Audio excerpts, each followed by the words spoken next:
নারী জন্মসূত্রে কারোর কন্যা, ধর্মসূত্রে কারোর পত্নী, আর কর্মসূত্রে কারোর মা। আমাদের মনে এই ছবি আঁকা রয়েছে একজন নারীকে নিয়ে, তাই না? একটা অতুলনীয় ভূমিকা রয়েছে নারীদের আমাদের জীবনে, আর নারী ছাড়া আমরা কিছুই নই। কিন্তু অধিকার, সেখানে আমরা একটা ভুল করে বসি। যখন নারী একজন কন্যা থাকে, যখন সে জন্ম নেয়, তখন তার ওপর অধিকার থাকে তার পিতার। আর তারপর যখন বিয়ে হয়ে যায়, তখন তার অস্তিত্বের উপর অধিকার থাকে তার স্বামীর। আর যখন তিনি মা হন, তখন নিজেই তিনি জীবনের সমস্ত অধিকার দিয়ে দেন তার সন্তানকে। আমরা কি কখনো এটা ভেবেছি যে নারী সবার কল্যাণ করছেন? তার জীবনের অধিকারও তার কাছেই থাকা উচিত, তাই না? তার নিজের জীবনের সিদ্ধান্ত সে নিজেই নিতে পারেন, নিজেই নিজের ভাগ্যের রচয়িতা হতে পারেন। আর এর জন্য আমাদের নিজেদের পাল্টাতে হবে, দৃষ্টিভঙ্গি পাল্টাতে হবে। কারণ এই ধারণা সেটা আজ বা কালকের ব্যাপার নয়, এটা ঘটে চলেছে বহু বছর ধরে, আর চলতেই থাকবে যদি আমরা এটা না বদলাই। আর এটা তখনই সম্ভব হবে যখন আমরা নিজেদের মধ্যে পরিবর্তন আনব। তাই আজকের পর থেকে, এই মুহূর্ত থেকে, কোনো নারীর ওপর অকারণ অধিকার স্থাপনের আগে সহস্রবার ভেবে দেখবেন। কারণ যখন নারী নিজের অধিকার কেড়ে নিতে বাধ্য হবেন, তখন শুধু এবং শুধুমাত্র বিনাশই ঘটবে। রাধা রাধা। মায়ের কথা, একজন জেলের একটা ছোট্ট পুত্র ছিল। সে ভাবল যে আমি আমার বাবার মতোই মাছ ধরব। তখন সে একটা লাঠি নিল, তাতে দড়ি বাঁধল, আর সেই দড়ির মুখে যে কাঁটা বিঁধে থাকে তাতে চারা ঝুলিয়ে জলে ফেলল আর বসে থাকল। কিছু সময় পরে জলে একটি তরঙ্গ দেখা গেল। ও বুঝতে পারল খুব বড় একটা মাছ ফাঁদে পড়েছে। ও বল প্রয়োগ করলো, সেটা টানার চেষ্টা করলো। মাছও বল প্রয়োগ করলো, আর শেষে যেটা হলো, সেই দড়ি ছিঁড়ে গেল আর মাছ বেঁচে পালিয়ে গেল। দেখুন, ও অনেক চেষ্টা করলো, কিন্তু অসফল হলো। কখনো অধিক বল প্রয়োগ করলো, আবার কখনো কম বল, কিন্তু কিছুতেই সফল হলো না। ও পঞ্চমবার প্রচেষ্টা করলো, না বেশি বল প্রয়োগ করলো না কম, ততটাই বল প্রয়োগ করলো যতটা পর্যাপ্ত, ঠিক ততটাই বল, যতটা বল সেই মাছ প্রয়োগ করলো। আর শেষ পর্যন্ত জীবনে প্রথমবার ও মাছ ধরতে সফল হলো। এবার এই কথার সারমর্ম কি? ভারসাম্য। এটাই হলো জীবনের সবথেকে বড় নিয়ম। আমাদের সবার জীবনে সমস্যা রয়েছে, কখনো মন দিয়ে ভেবে দেখবেন। জীবনে যদি কোনো ক্ষুদ্র সমস্যা বা ছোট সমস্যা থাকে, আর সেটা সমাধান করার জন্য আপনি বেশি চেষ্টা করছেন, তাহলে তার দ্বারা সমাধান হয় না, বরং আরো বিপদ বেড়ে যায়।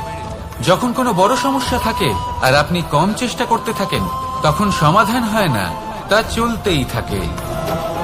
শুধু এটাই হলো ব্যাপার। জীবনের সমস্ত সমস্যার একটা ভারসাম্য বজায় রাখা, যদি এটা আপনি শিখে ফেলতে পারেন, জীবনটা আপনার হাতের মুঠোয় থাকবে। আসুন আমার সাথে ভালোবেসে বলুন, রাধা রাধা। আপনি কখনো কোনো বাজকে নিজের বাসা বানাতে দেখেছেন? এই বাজ যখনই কোনো বাসা বানায়, তখন উঁচু গাছের ডালে বা কোনো পর্বতের শিখরে বাসা বানায়, অনেক উচ্চতায়। আর সেখানে তার সন্তানও জন্মগ্রহণ করে।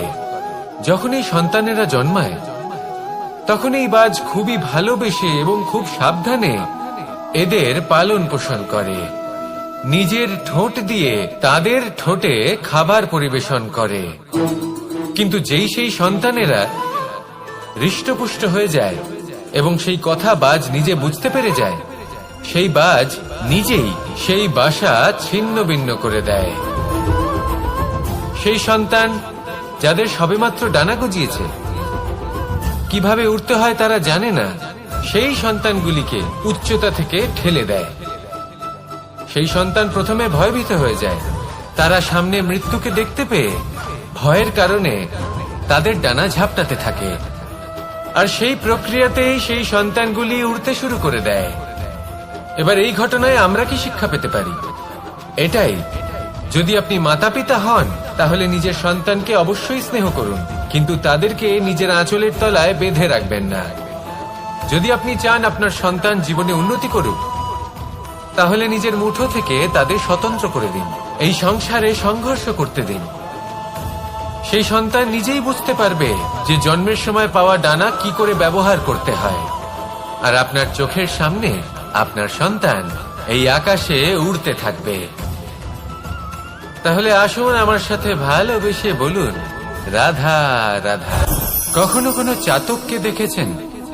একটা চাতক বর্ষার জন্য অপেক্ষা করে, সেই বর্ষার জলে নিজের তৃষ্ণা নিবারণ করে, নয়তো সারা বছর তৃষ্ণার্ত থেকে যায়। ও আকাশের দিকে তাকিয়ে থাকে আর অপেক্ষা করে যে কবে বর্ষা হবে আর কবে আমি আমার তৃষ্ণা নিবারণ করব। সেখানে অন্যদিকে একটি কাক বা একটা পায়রা, এরা কি করে? যেখানে জল পায় পান করে নেয়, যেখানে খাবার পায় খেয়ে নেয়, আত্মীয় স্বজন বন্ধু বান্ধব যাকেই পায় তার সাথে সময় কাটায়, খাবার খায় আর চলে যায়। এবার এদের মধ্যে মিল কোথায় আর পার্থক্য কোথায়? দুজনের কাছেই ডানা রয়েছে, দুজনেই উড়তে পারে। এই আকাশ হলো ওদের, খাবারের দানা ওদের। পার্থক্য হলো তাদের অভিলাষার, পার্থক্য হলো তাদের আকাঙ্ক্ষার, পার্থক্য জীবন যাপনের ধরনের। এবার যত বেশি আকাঙ্ক্ষা থাকবে, যত দামি জীবন যাপন করার ইচ্ছে থাকবে, তত বেশি কষ্ট আপনাকে সহ্য করতে হবে। আবার অন্যদিকে জীবন যত সরল হবে, জীবন যাপন যত সরল হবে, সমস্যা ততটাই কম হবে। তাই সবসময় চেষ্টা করবেন আপনার মানসিকতা এবং আপনার জীবন যেন সরল হয়। ভালোবাসতে থাকুন। যদি কেউ আপনাকে ভালোবাসে, তাকেও আপনি ভালোবাসা ফিরিয়ে দিন। তাদের সাথে কথা বলুন, কিছু তাদের কথা শুনুন, কিছু নিজের কথা বলুন। দেখবেন সকল তাপ উত্তাপ দূর হয়ে গেছে। এটাই তো হলো জীবনের সারমর্ম। তাই প্রেমে থাকুন, ভালোবাসুন, আর ভালোবেসে আমার সাথে বলুন, রাধা রাধা। একবার একজন সাধক ওনার শিষ্যদের একটা কাজ দিলেন। একটা দুর্লভ জড়িবুটি নিয়ে আসতে বললেন। এতটাও কঠিন কাজ সেটা ছিল না, কারণ সকল শিষ্য জানতেন যে এই দুর্লভ জড়িবুটি কোথায় পাওয়া যায়। পর্বতের শিখরে। কঠিন কাজ কোনটা? সেখানে পৌঁছনোর সেই পথ, যা ছিল কাঁটায় জর্জরিত, পাথরে পরিপূর্ণ, যেখানে পিছলে পড়ার আশঙ্কা রয়েছে এবং গভীর ক্ষত পেতে পারে সবাই। এবার বেশ কয়েকজন শিষ্য গেলেন, তার মধ্যে কয়েকজনই সেই জড়িবুটি নিয়ে আসতে পারলেন। কারণটা কি ছিল? কিছু শিষ্যের মনোযোগ ছিল শুধুমাত্র লক্ষ্যের দিকে, অর্থাৎ পর্বতের সেই শিখরে। কিছু শিষ্যের মনোযোগ ছিল পথের এই সংকটগুলির ওপর। কিছুজন নিজের সমস্ত মনোযোগ, সমস্ত শক্তি কেন্দ্রীভূত করলেন শুধুমাত্র লক্ষ্যের দিকে। বাকিরা মনোনিবেশ করলেন এই সংকটের থেকে নিজেকে বাঁচাতে। কিন্তু যাদের মনোযোগ শুধু লক্ষ্যের দিকে ছিল, শুধু তারাই জড়িবুটি নিয়ে আসতে পারলেন। কারণ কি ছিল? একটা সহজ ব্যাপার যা আমাদের বুঝতে হবে। আমরা যদি লক্ষ্যে পৌঁছতে চাই, তাহলে বিপদের সম্মুখীন তো আমাদের হতেই হবে, আর কোনো বিকল্প নেই। যন্ত্রণাও হবে, পায়ে কাঁটাও হয়তো ফুটতে পারে, হয়তো পড়েও যেতে পারেন, হয়তো রক্তপাতও হতে পারে। কিন্তু তার সাথেই সাফল্য অর্জনের যে আনন্দ, সেটাও পাওয়া যায়। সেই জন্য নিজের মনোযোগ সবসময় লক্ষ্যের দিকে রাখুন, পথের সেই বিপদগুলির দিকে নয়। সত্যি কথা বলতে, এই বিপদ এটা কিছুক্ষণের, আজ আছে কাল নাও থাকতে পারে। কিন্তু যদি লক্ষ্যকে প্রাপ্ত করতে পারেন, তাহলে তার আনন্দ আপনার সাথে সারা জীবন রয়ে যাবে। তাহলে লক্ষ্য প্রাপ্ত করুন আর আমার সাথে ভালোবেসে বলুন, রাধা রাধা। আমরা কখন উচিত কাজ করি, কখন অনুচিত কাজ করি, কখন পুণ্য করি আর কখন পাপ করি, কখন ন্যায়ের পথে চলি আবার কখন অন্যায়ের পথে চলি, তা দুজন ব্যক্তি বুঝতে পারেন, পরমাত্মা আর অন্তরাত্মা। এবার প্রত্যেক মুহূর্তে কি হয় পরমাত্মা সবই জানেন, তার কাছে কিছুই গোপন নয়। কিন্তু প্রত্যেক মুহূর্তে আপনার কি করা উচিত সেটা উনি এসে আপনাকে বলতে পারবেন না। সেই জন্য আমাদের ভেতরে অন্তরাত্মা আছে, আমাদেরই চেতনার একটি অংশ। একবার চোখ বুঝে দেখুন, অন্তরাত্মার মধ্যে নিমজ্জিত হয়ে ভাবুন আর বোঝার চেষ্টা করুন। এই অন্তরাত্মা সবসময় আপনাকে শুভ কাজ করার জন্য প্রেরিত করেন আর অশুভ কাজ করা থেকে বিরত করেন। এই অন্তরাত্মার কথা মানতে থাকুন। পরমাত্মা সবসময় আপনার কাছেই পাবেন। আসুন আর আমার সাথে ভালোবেসে বলুন, রাধা রাধা। মানুষের জীবনে দুই ধরনের আবেগ থাকে যা চিরকাল তার সাথে বসবাস করে। প্রথম, স্বপ্ন। দ্বিতীয়, অজুহাত। মানুষ হাজার হাজার স্বপ্ন দেখতে পারে। আমাকে এই কাজ করতে হবে, আমাকে ওখানে ঘুরতে যেতে হবে, আমায় জীবনে এই অসম্ভব কাজ বাস্তবায়িত করে দেখাতে হবে, আদি ইত্যাদি। এবার ঠিক যেমন স্বপ্ন দেখেন সেইভাবে অজুহাতও খুঁজে নিয়ে আসেন। আমি এই স্বপ্ন পূরণ করতে পারলাম না, কারণ আমাকে কেউ সাহায্যই করলো না, কারণ আমি দুর্বল হয়ে পড়েছিলাম, কারণ আমার কাছে সময়ই ছিল না, আদি ইত্যাদি। এবার সাফল্য এবং অসফলতার মাঝখানে এই ধরনের সংঘর্ষ হতে থাকে। সাফল্য তখন লাভ করা সম্ভব যখন আপনার স্বপ্ন আপনার অজুহাতের থেকে অনেক বড় হয়, আর অসফলতা তখন পাবেন যখন আপনার অজুহাত আপনার স্বপ্নের থেকে অনেক বড় হয়। আপনি যদি সাফল্য লাভ করতে চান তাহলে চেষ্টা করতে থাকুন, পরিশ্রম করুন। যদি অসফল হন তাহলে ভয়ভীত হওয়ার কোনো প্রয়োজন নেই। নিজের ভুল বুঝুন, তাকে শুধরে নিন, আবার চেষ্টা করুন। কিন্তু যদি নিজের জীবনে অজুহাত নিয়ে আসেন তখন স্বপ্ন কখনো পূরণ হবে না। আসুন আমার সাথে ভালোবেসে বলুন, রাধা রাধা। এমন কিছু রয়েছে মানুষের মনে, তাদের জীবনে এমন এক আবেগ যা সর্বজন বিদিত, যা সবাই জানেন যে উপস্থিত আছে। সেটাকে আমরা সমস্যা বলে থাকি। এমনিতে আমরা সকলেই জানি যে এমন কোনো গৃহ নেই যেখানে মৃত্যুর ছায়া পড়েনি, এমন কোনো বৃক্ষ নেই যার দ্বারা ওষুধ তৈরি সম্ভব নয়, এমন কোনো অন্ন নেই যা সময়ের সাথে বিষ বা অমৃতে পরিণত হতে পারে। এবার এই সমস্যাগুলি কোনো ব্যক্তির জন্য সমস্যা হতে পারে, কিন্তু নিজে থেকে এরা কোনো সমস্যাই নয়। এরা আসে আমাদের সাহায্য করতে, আমাদের কিছু শেখাতে। আপনি নিজেই দেখুন, পর্বতের শিখর থেকে কোনো এক পাখি পড়ে গিয়ে নিজের প্রাণ ত্যাগ করলো। সেটা কখন সম্ভব? যখন সেই পাখি ওড়ার চেষ্টাই করে না। তখন যখন কোনো ব্যক্তি জলে পড়ে যান এবং ডুবে গিয়ে নিজের প্রাণ হারান, এর সম্ভাবনা কখন বেশি থাকে?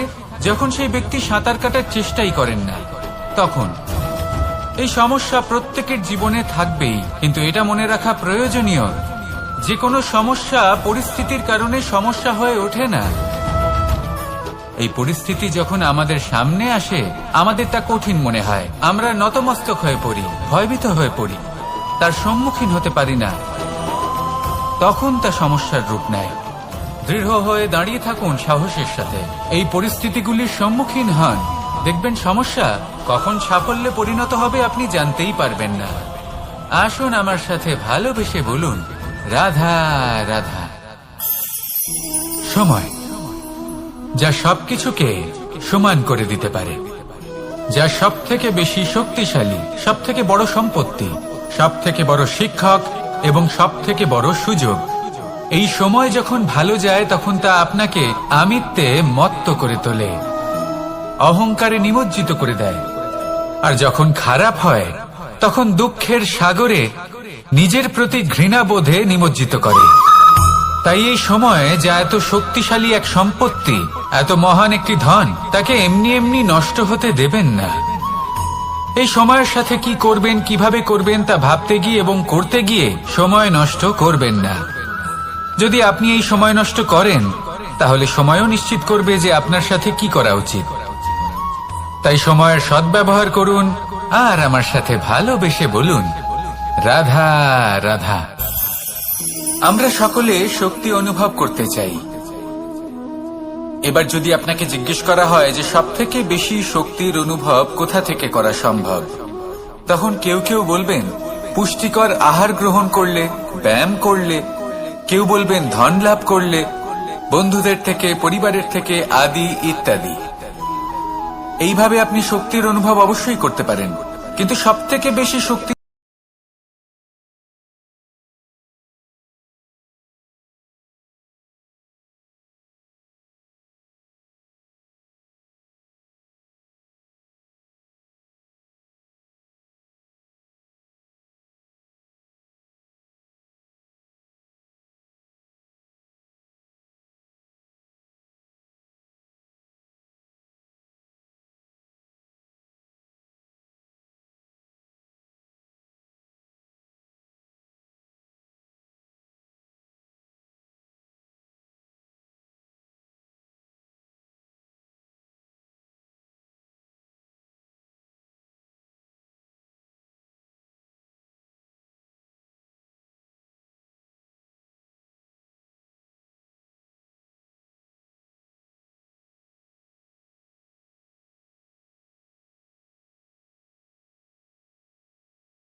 আমাদের ভিডিওগুলি যদি আপনাদের ভালো লেগে থাকে তাহলে লাইক, কমেন্ট, শেয়ার করতে ভুলবেন না। এবং আরও নতুন নতুন ভিডিও পেতে চ্যানেলটি সাবস্ক্রাইব করে পাশে থাকা বেলাইকনটি অন করে রাখুন। ধন্যবাদ।